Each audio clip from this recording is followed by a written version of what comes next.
Olá pessoas, esse é mais um vídeo meu aqui na internet. E muita gente me pergunta, me pede, na verdade é um dos temas que mais recorrentemente me pedem para falar. E eu tô devendo isso pra vocês, principalmente porque eu quero fazer uma coisa bem feita, né? Eu demoro pra fazer os vídeos exatamente porque eu gosto de pesquisar bastante, enfim, aí eu acabo me enrolando. As pessoas pedem muito pra eu falar sobre a atuação do biólogo, sobre as áreas de atuação do biólogo, como que é a profissão de biólogo, como é o curso de biologia, o que você pode fazer sendo biólogo, né, no Brasil ou no exterior. Então eu quero fazer um vídeo sobre isso logo, eu não quero demorar muito pra fazer um vídeo sobre isso, mas antes de fazer isso, eu quero fazer esse vídeo hoje falando sobre o financiamento de pesquisa no Brasil. Isso não entra só na parte de biologia, claro, entra na ciência como um todo, todas as áreas científicas, mas é importante saber como essa pesquisa é financiada, de onde vem o dinheiro para essa pesquisa e como fazer pesquisas no Brasil para que depois possa se entender mais ou menos como que é o crescimento profissional dentro da área de ciência, né? Então aí sim, entrando mais para a parte de biologia. E veio bem a calhar, vocês vão entender mais pro final desse vídeo, né? Porque aconteceu uma situação que eu fiquei sabendo essa semana que vai ser de suma importância explicar para vocês o funcionamento do financiamento para pesquisa no Brasil. Basicamente, a maioria esmagadora do financiamento para pesquisa no Brasil, e eu não sei dizer números porque eu não sei nem aonde pesquisar esses números, né,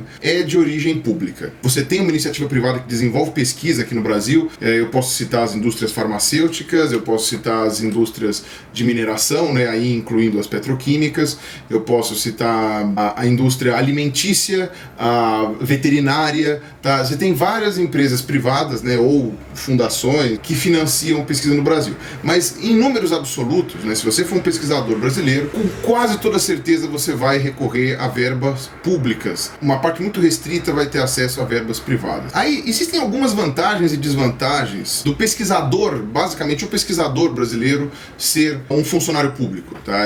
Seja um professor, seja um técnico, seja um funcionário de algum dos institutos de pesquisa, né? Bom, eu tenho uma relação meio contraditória, né, no meu âmago sobre o funcionarismo público. Basicamente sobre a questão do funcionário público não poder ser mandado embora. Isso é uma garantia de que um governo não vai ficar trocando de funcionário o tempo inteiro. Em compensação, ele não poder ser mandado embora, às vezes você perpetua um incompetente por anos a fio, né? Mas enfim, eu não vou discutir isso agora, isso daí eu deixo pra falar em outro vídeo. Mas basicamente aqui neste vídeo eu quero falar que pro pesquisador, quais são as vantagens e desvantagens de você ser um funcionário público ou não. Você ser um funcionário público aqui te dá algumas vantagens, como óbvio, você não pode ser mandado embora. Então você, nos Estados Unidos, dependendo da situação, você simplesmente está desempregado de um dia para a noite. Aqui no Brasil, quando você passa num concurso, dificilmente tiram a sua vaga. Tá? Você pode até ser remanejado dentro da instituição, mas desempregado você não fica. E óbvio, você tem as desvantagens do funcionarismo público, que é você ter algumas limitações para recorrer ao mercado privado. Você não tem necessariamente aquela quantidade de dinheiro vinda do Estado que o mercado privado poderia te fornecer. E aqui no Brasil você não tem uma tradição de o mercado privado financiar pesquisa. Você não tem essa tradição aqui. Nos Estados Unidos isso daí é extremamente tradicional, por exemplo. Aqui no Brasil, as empresas ou os empresários, eles não veem tanta necessidade de patrocinar a ciência por filantropia, né? Porque você financiar em troca de alguma coisa, beleza, né? Mas a filantropia privada, que é muito comum lá fora, aqui no Brasil ela é muito rara, muito escassa, tá? Então você não tem como ficar contando com financiamento privado, e eu posso dizer até pelo meu caso, né, que eu já vi acontecer lá na USP, quando você tenta cogitar a aproximação com alguma empresa privada, já vem aquele monte de gente apontar o dedo na cara: você está privatizando a universidade, você está transformando isso aqui numa empresa, enfim, essas babaquices aí que eu não quero fugir do assunto. Então você, como pesquisador, grosso modo, você deve estar ligado a alguma instituição de ensino. Existem alguns lugares, como os institutos de pesquisa que eu comentei, que não são obrigatoriamente de ensino. Mas a grande maioria das instituições que recebem e fazem pesquisa no Brasil são instituições de ensino, tá? São universidades, são faculdades, etc. São fundações. Algumas são privadas, são muito poucas, como a PUC, o Mackenzie, né, por exemplo, que são os mais conhecidos. Mas tirando essas exceções, a grande maioria são universidades públicas. E para você conseguir financiamento para pesquisa, basicamente você tem três saídas, três mecanismos aqui no Brasil, tá? Vou simplificar bastante, mas você tem o governo federal, na figura da CAPES, né, que é vou ler aqui, Coordenação de Aperfeiçoamento de Pessoal de Nível Superior, tá? Essa é a CAPES, ela é do governo, né? E do CNPq, que é o Conselho Nacional de Desenvolvimento Científico e Tecnológico, tá? Você tem essas duas agências que dão dinheiro para pesquisa, né, que são vinculadas ao governo federal, tá? Inclusive o Ciências Sem Fronteiras, se não me engano, ele é vinculado a uma dessas duas agências, eu não vou me lembrar agora qual delas, mas se não me engano é o CNPq. E você tem as fundações de amparo à pesquisa, que são as agências estaduais, tá? Que são as chamadas FAPs. A sigla não é muito feliz, né, para coitada das FAPs, mas elas acabam fapando de um jeito muito mais útil para a sociedade. A primeira fundação de amparo à pesquisa no Brasil foi a de São Paulo, né, que é a FAPESP. Ela aproveitou uma oportunidade da Constituição que permitia, eu não me lembro agora se é 1 ou 2% do PIB do Estado, eu não consegui achar esse dado agora na busca, mas eu já li isso em algum lugar, eu acho que é 1% do PIB do Estado, possa ser destinado a pesquisa científica, ao fomento da pesquisa científica. Eu não sei se todos os estados do Brasil possuem fundações de amparo à pesquisa ativas, ou se alguém já tomou a iniciativa de fazer uma fundação de amparo à pesquisa, mas eu sei que tem o direito, existe esse direito garantido pela Constituição de você fazer uma fundação de amparo à pesquisa. Como ela é vinculada diretamente à arrecadação do Estado, né, a Fundação de Amparo à Pesquisa de São Paulo, a FAPESP, ela não é só a mais antiga, como também a mais rica. Eu estava dando uma olhada aqui numa reportagem, eu vou até deixar linkado aqui embaixo, que saiu no Estadão, que mostra que a FAPESP, ela movimenta cerca de 5 bilhões de reais por ano, em parte porque São Paulo responde por muito do PIB do Brasil. Mesmo assim, não é proporcional o investimento. O São Paulo investe muito mais do seu produto interno bruto em pesquisa, né, mais até do que seria o suficiente para as leis que amparam as FAPs, né, mas os outros estados, né, mesmo que fosse respeitar a proporção, iam acabar recebendo menos dinheiro. Então, a FAPAC, por exemplo, que é a Fundação de Amparo à Pesquisa no Acre, acaba recebendo menos dinheiro, né? Porque a população do Acre é de 300 mil pessoas e aí não tem muito como você gerar dinheiro através disso. Mas de qualquer jeito é algum dinheiro. Então, se você é um pesquisador e você quer desenvolver algum projeto, né?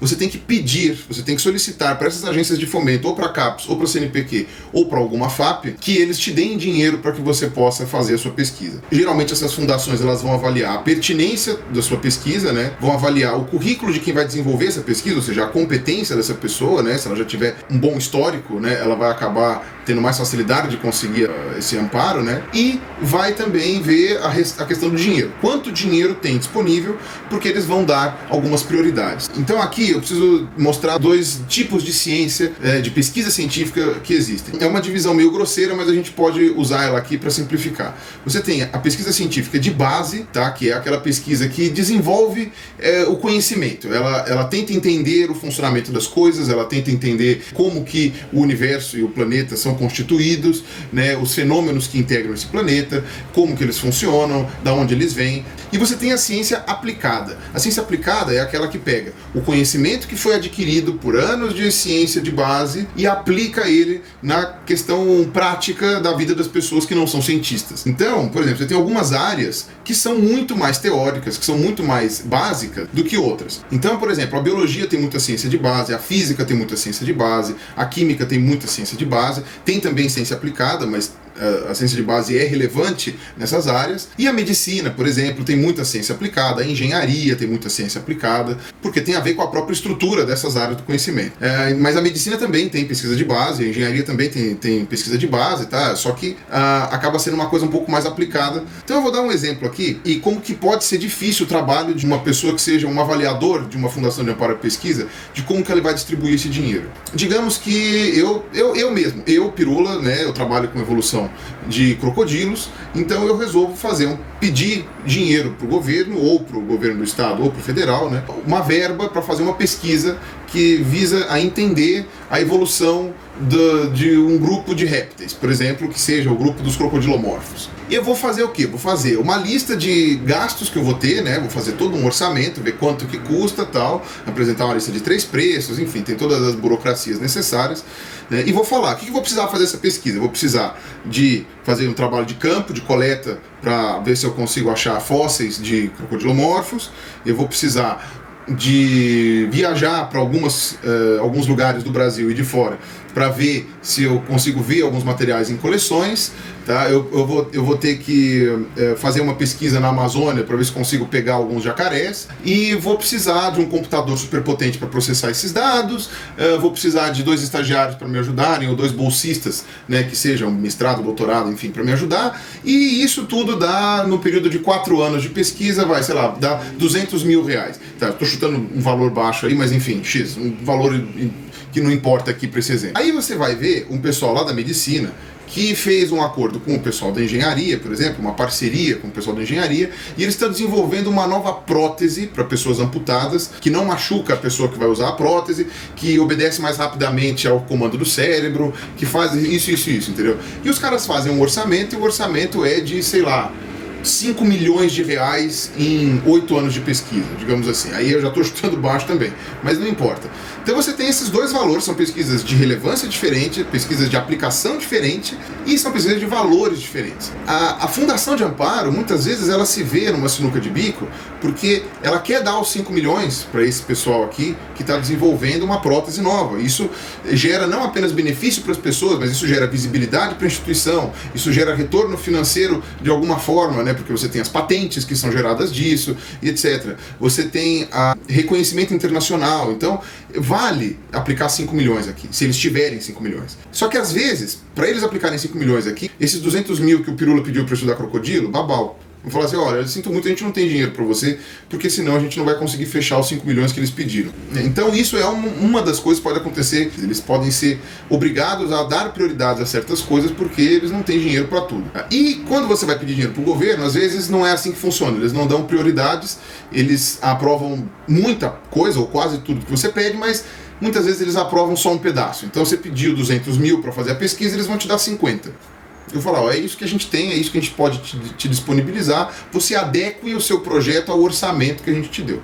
Tá? Então, é basicamente assim que a ciência funciona no Brasil. E o pesquisador, tendo a garantia de um emprego público, né, na maioria das vezes, ele tem o seu salário garantido e a pesquisa dele sobrevive de ficar fazendo esses pedidos para o governo, seja estadual, seja federal, para fazer as pesquisas que ele precisa. E uma das áreas que muitas das vezes fica prejudicada nesse equilíbrio de prioridades, tá? Me corrijam se eu estiver enganado, alguém aí que saiba mais, é a área de divulgação científica. Tá? Não estou dizendo que ela é totalmente negligenciada, não. A gente tem exemplos de que o governo ajuda no financiamento de divulgação científica. Mas ainda assim, esse investimento ele é incipiente e também não é prioritário. Tá? Então, eventualmente, pessoas que vão pedir auxílio para fazer divulgação científica acabam tendo seus pedidos recusados. E foi mais ou menos o que aconteceu, e agora eu vou chegar na parte que é o caso que eu queria comentar, né, para fazer essas explicações todas, lá na Universidade Estadual do Rio de Janeiro. A FAPERJ, que é a Fundação de Amparo à Pesquisa do Rio de Janeiro, não tem muita grana. Tá? Isso daí eu já fiquei sabendo de vários amigos meus que trabalham no Rio de Janeiro ou que fazem pesquisa no Rio de Janeiro. A FAPERJ não é muito rica, não tem muito dinheiro, não disponibiliza muito dinheiro. Então, o que houve? Um pesquisador fez um pedido para o CNPq e teve esse pedido negado. No que consiste esse pedido? Tá? Aí eu vou ter que explicar duas coisas para vocês. Uma, o que é a Sociedade Astronômica Brasileira, que é uma associação sem fins lucrativos e reúne estudiosos de astronomia e pessoas que são, digamos assim, entusiastas do assunto. Enfim, fazem o que praticamente toda sociedade de classe faz. Né? Então organiza congressos, organiza reuniões e zela pelos interesses da classe, né? Ou seja, aquilo que se acontece algum projeto de lei, alguma coisa assim, quando isso é pertinente a eles, né? Alguma coisa vinculada ao que eles fazem. E dentro dessa Sociedade Astronômica Brasileira, você tem a OBA, né? Outra sigla bastante divertida, mas a OBA é a Olimpíada Brasileira de Astronomia e Astronáutica. Eles têm uma iniciativa muito bonita, na verdade, que tentam buscar talentos, pessoas talentosas nessa área, em escolas, tá, de ensino fundamental e médio. Tá? Então, o que eles fazem? Todo ano eles realizam essa Olimpíada, toda escola do Brasil pode se inscrever, toda escola do Brasil pode mandar os nomes, né, dos alunos que querem fazer parte, é tudo voluntário, né? Você faz se você quiser fazer parte, né? E isso envolve alguns trabalhos, que eu saiba, tem a construção de foguetes ou alguma coisa assim, né? Enfim, para estimular o interesse pela ciência. Se não me engano, existe uma parceria com a Agência Espacial Brasileira nessa Olimpíada, e eles distribuem medalhas, distribuem certificados, tanto para os professores quanto para os alunos. E como toda organização, né? Se não me engano, todo ano eles fazem uma reunião, ou a cada mês eles fazem reuniões itinerantes, que têm o intuito de divulgar a ciência ciência, de divulgar o conhecimento científico e de estimular, né, o interesse das pessoas, especialmente dos alunos, para a astronomia e para a astronáutica, né, que é uma área dificílima de você conseguir bons profissionais, que é muito pouco valorizada no Brasil e é de fundamental importância para você lançar satélites e mesmo, sei lá, algum foguete, alguma coisa assim, né? Você tem, né, hoje tudo você faz via satélite, né? Imagina, é uma área de fundamental importância. E dentre os planos do professor Canali, né, para a Olimpíada Brasileira, estava um planetário digital. Esse é o nome formal. O professor Canali me forneceu aqui alguns dados sobre esse planetário digital, né? Vocês sabem o que é um planetário, né? Um planetário é um lugar que você deita, geralmente é uma cúpula arredondada, né? Aí as cadeiras elas são meio deitadas, você olha para cima e lá eles projetam, é como se fosse o céu, as estrelas, e aí eles vão explicando aonde ficam as constelações, como você identifica os planetas. Aí eles fazem simulações do céu no inverno, no verão, no outono. Você tem a mudança das constelações no céu durante o ano, sabe, explicando cada um dos planetas. É uma coisa muito interessante, né, a visita a um planetário. Eu, inclusive, faz muitos anos que não vou a um, né, lamentavelmente. Todos os grandes museus do mundo que eu conheci possuem um planetário. E o que acontece? Esse planetário digital, pelo que eu entendi, ele é portátil. Ele é uma câmara inflável que faz o domo, né, o domo ele é inflável, ele tem coisa de 7 metros de diâmetro, cabem lá dentro coisa de 35 pessoas, assim, dependendo do tamanho das pessoas, né? Se forem crianças cabem mais, se forem adultos cabem menos. E você tem um data show especializado, né, que ele vem por baixo, e você tem alguns programas, né, que já tem os vídeos prontos, já com sequências feitas para serem mostradas nesse domo.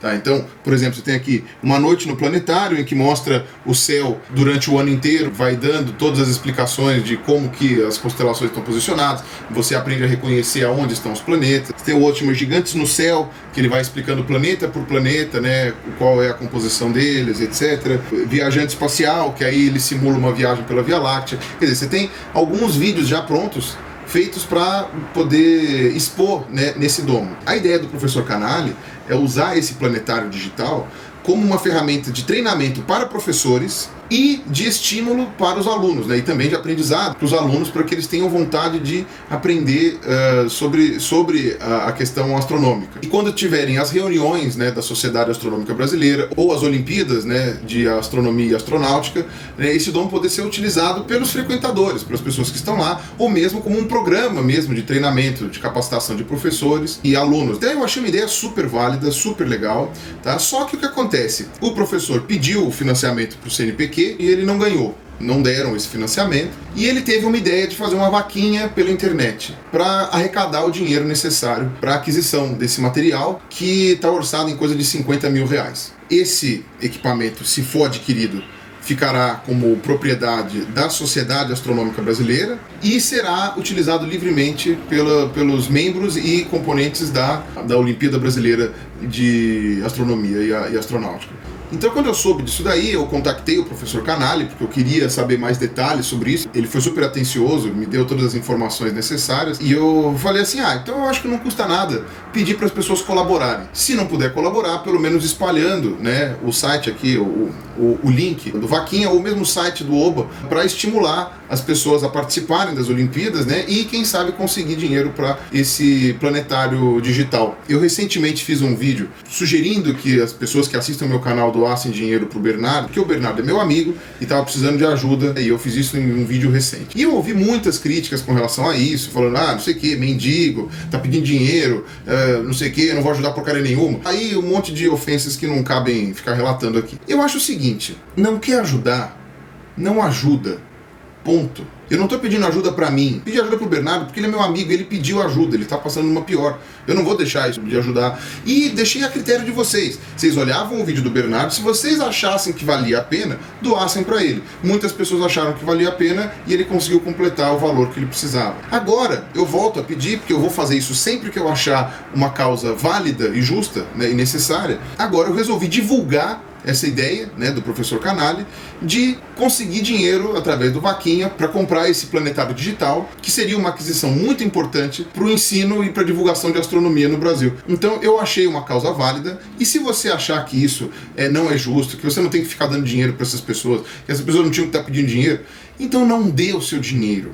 sabe? Então não divulgue a ideia, não dê audiência para este vídeo, vá embora, faça outra coisa. Aperta o xizinho aqui, ó, se você não gostasse, aperta o xizinho aqui, ou aqui se for Macintosh, e pronto. Então era esse recado que eu queria passar hoje. Como eu falei, esse vídeo então vai ser usado como base para alguns vídeos futuros que eu vou falar sobre a carreira de biólogo. Então eu já queria deixar claro como que você consegue dinheiro sendo pesquisador aqui no Brasil. Tá? Você tem uma pequena parcela de dinheiro privado, que ainda não tem um estímulo muito grande aqui no Brasil, e a grande maioria do dinheiro é público mesmo. Então essa iniciativa do professor Canali talvez seja até uma maneira de tentar mudar, né, pelo menos minimamente isso, né, de fazer talvez o povo mesmo financiar a parte da pesquisa que não tem verba para acontecer, né? Nesse caso é divulgação científica, e eu acho que toda forma de divulgação científica é extremamente válida. O Brasil anda muito carente disso. Eu agradeço a atenção de vocês e a gente vai se falando, e bom, falou-se.